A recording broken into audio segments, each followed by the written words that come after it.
내용하고 여러분들 거의 일치하기 때문에 그 가운데 이제 오늘은 이 앤디 글로브라는 인물을 한번 말씀을 드리는 겁니다. 개인이 참 막기가 힘들죠. 역사의 그런 흐름을. 여기 이제 앤디 글로브는 헝가리 부다페스트 출신입니다. 유대인이고 1936년에 헝가리 부다페스트 출생한 것이고 헝가리 의거 여러분 기억나지 않습니까? 헝가리 의거. 이제 나치 때문에 2차 세계대전에는 또 고생을 하고 전쟁이 끝난 이후에는 짧은 여름 자유의 봄날을 지낸 다음에 이제 바로 또 소련의 위성국가가 되지 않습니까? 그때 탱크를 몰고 와가지고 여러분들 헝가리나 이런 데를 그냥 헝가리 의거를 그냥 그때 20살의 대학생이었죠. 전쟁이 끝난 이후에 체코슬로바키아는 소련의 영향력 아래 놓이고 공산주의 체제로 전환됐습니다. 1948년도 공산당이 정권을 장악하면서 체코슬로바키아는 강력한 통제 사회로 바뀝니다. 그때 여러분들 이 앤드류 글로브 아버지가 제조업을 탄탄하게 하던 그런 사업가였습니다. 완전히 다 뺏기는 거죠. 다 뺏기는데 그때 이제 인상적인 부분이 앤드류 글로브의 어머니가 자식의 앞날을 위해 가지고 본인이 갖고 있던 폐물을 팔지 않습니까? 목걸이 이런 거를 팔아가지고 아이 영어 과외를 시키거든요. 그 부모가 얼마나 앞섰던 겁니까? 세상이 바뀌어가지고 자식이 해외로 나가게 되면은 영어를 할 수 있어야 살아남을 거라고 본인이 본 겁니다. 그래서 어머니가 갖고 있던 이런 목걸이 같은 걸 다 팔아가지고 영어 과외를 시키거든요. 훗날 앤드류 글로브가 굉장히 여러분들 어머니에게 고마움을 표현하죠. 어머니가 여러분 가르쳤던 그 영어 과외 때문에 스위스에서 여러분들 제네바에서 쉽게 비자를 받을 수 있었고 미국에서 입신 출시할 수 있는 그런 토대가 됐다 그렇게 이야기하지 않습니까? 이 앤드류 글로브의 선택은 20세 청년에는 선택권이 별로 없으니까 아버지가 판단을 내린 거죠. 도저히 이대로는 안 되겠다. 나가야 된다 그렇게 본 겁니다. 그때 뭐 고모들이나 이런 사람 다 여러분들 아버지 편을 들어가지고 설득을 하지 않습니까? 그래서 결국은 나라를 떠나는 거죠. 20살 때 떠나는 겁니다. 본인이 내린 선택이 아니고 아버지가 선택을 하는 겁니다. 아버지가 선택을 해가지고 떠나라고 이야기하는 겁니다. 글로브는 아들이 자신의 재능을 마음껏 발휘할 수 있는 환경을 찾아야 된다고 판단했고 그때 당시 아마 미국에 할머니가 있었든지 아니면 외할머니가 있었을 겁니다. 외삼촌이 있었고 이는 당시로서는 매우 과감하고 위험한 결정이었는데 뭐 이런 결정에 또 크게 힘을 더한 것이 1956년에 발생했던 헝가리 의거 그 소련 탱크들이 진주해 가지고 헝가리 시위하는 사람을 진압했던 그 사건에 영향을 크게 미치는 거죠. 아버지가 크게 역할을 했던 겁니다. 앤드류 글로브는 아버지는 가족의 미래를 위해 아들이 헝가리를 떠나야 된다고 확신했고 당시 헝가리는 1956년 반소련 민주화 운동 이후에 소련군의 강압적인 진압과 공산당 독재 체제가 강화되며 정치적 경제적 상황이 매우 불안전했다. 20살이었습니다. 부다페스트 대학교에 뭐 대학 1학년인가 2학년 다녔던 거죠.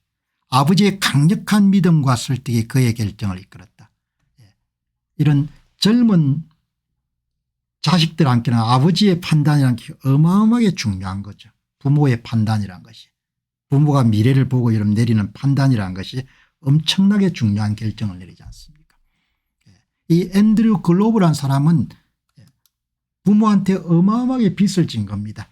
본인의 생명과 자유와 가능성의 전부를 다 아버지가 열어준 겁니다. 부모가 그렇게 중요한 역할을 하는 겁니다. 참 인상적이었습니다. 앤드류 글로브. 이분이 얼마나 이런 치밀한 거 하니까 나중에 돌아가시기 전에 파킨슨 병으로부터 시작해서 암도 몇 번 여러분들 투병을 했거든요. 어느 정도 여러분들 엔지니어로서 특별한 사람인 거 하니까 자기 병의 선고를 받았을 때 스탠포드 대학교 여러분들 도서관을 가가지고 자기 병을 선택할 수 있는 치료법을 스스로 여러분들 조사할 정도로 그렇게 치밀한 사람이었습니다. 홀로 국경을 넘었고 비자를 받는 과정에서부터 비자를 받는 20세였네요. 20세였는데 비자를 받는 과정에서부터 이제 영어 도움을 받는 겁니다. 어머니가 과외를 시켜줬기 때문에 영어 실력이 출중해 가지고 거기서 그냥 비자를 냉큼 받고 여러분들 뭐죠. 비자를 발급하는 영사를 도우는 좋은 역할을 해서 여러분들 아르바이트를 하죠. 헝가리 국경을 넘어서 오스트리아 비엔나에 도착했고 국제구호위원회 도움으로 미국을 망명할 수 있었고 1957년에 개조된 군용 수송수를 타고 뉴욕 브루클린에 도착했고 이 브루클린에서 여러분들 뉴욕 시립대학에 어마어마한 돈을 나중에 기부를 하죠. 본인이 성공한 다음에.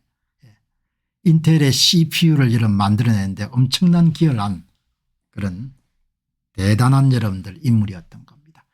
아버지가 큰 역할을 한 거죠. 사실 여러분들 아들이나 딸의 앞날을 아버지만큼 고민할 수 있는 사람은 없지 않습니까? 손자 손녀들은 또 그 아버지가 고민할 거고 이렇게 큰 그림을 본 겁니다. 반드시 영어를 가르쳐야 된다 이렇게 생각한 거지 않습니까? 어머니가. 그 영어 덕택을 바로 비자를 받는 과정에서부터 크게 덕을 보는 거죠. 그때 터져 나오지 않습니까? 어머니가 이래서 과외를 시켜줬구나 그렇게 나오는 겁니다. 이 사람이 갖고 있는 안목, 시야, 통찰력, 선견력이라는 것은 하루아침에 생성되는 것이 아니기 때문에 오늘 이 방송을 보시는 분들이 시간 되시면은 자주 이렇게 공병호 TV 들어오셔가지고 보시면은 참 좋은 세상이지 않습니까? 나라 사정은 좀 어렵지만 이런 대중 강연을 이런 실시간으로 매일 2시간 정도 들을 수 있는 시대가 됐으니까 너무 세상을 우울하게 볼 필요는 없는 거죠. 제가 이런 공부한 것만큼을 실시간으로 여러분들 공유할 수 있는 시대가 됐으니까 얼마나 대단한 시대가 됐습니까? 그죠? 그러니까 이런 기회를 통해 가지고 안목도 키우고 시야도 키우고 또 투자에 대한 그런 지혜도 얻게 되면은 험한 세상을 이렇게 헤쳐나가는데 크게 도움을 받을 수 있지 않겠느냐 그렇게 생각합니다. 지금은 인텔의 이제 시장 가치가 많이 줄어서 그렇게 존재감이 크게 보이지 않았지만 1990년대만 하더라도 인텔이라는 회사가 대단했지 않습니까? 그걸 창업한 인텔의 앤드류 글로브의 뒤에는 아버지가 내렸던 결정들 전체주의화의 길을 걸어가게 되면 참 출구를 찾기가 어렵습니다. 체제라는 것은 한번 정해지게 되면은 뭐 바꾸는 것이 불가능하지는 않지만 경로 의존성 때문에 체제가 계속 더 심해지는 속성이 있는 거죠. 그래서 조기에 그 병을 고쳐야 되는 겁니다. 암과 마찬가지로. 그러나 뭐 개인이면은 그런 고질병을 만나게 되면 조기에 다 치료를 하고 이렇게 하지만 그러나 뭐 나라라는 것은 집단적 선택이니까 그게 더더욱 어려운 거죠. 이제 그런 점들이 애로가 있는 겁니다. 자, 이렇게 보시고 오늘 여러분들 참 닥터 AI가 대단합니다. 옛날에 읽었던 지금은 이제 팔렸을 겁니다. 지금은 팔렸는데 이 의료 분야의 인페리얼이라는 브랜드가 있죠. 인페리얼이라는 브랜드가 있는데 1970년대는 한국에서도 많이 이렇게 물건을 사갔습니다. 인페리얼. 그게 쿠박의 미국인이 만든 그런 패션 브랜드거든요. 아마 최근에 이런 어느 기사를 보니까 인페리얼이라는 브랜드가 미국의 대형 그런 패션 업계에 팔린 것을 봤는데 그래서 기억이 좀 긴가민가해 가지고 닥터 AI한테 물었습니다.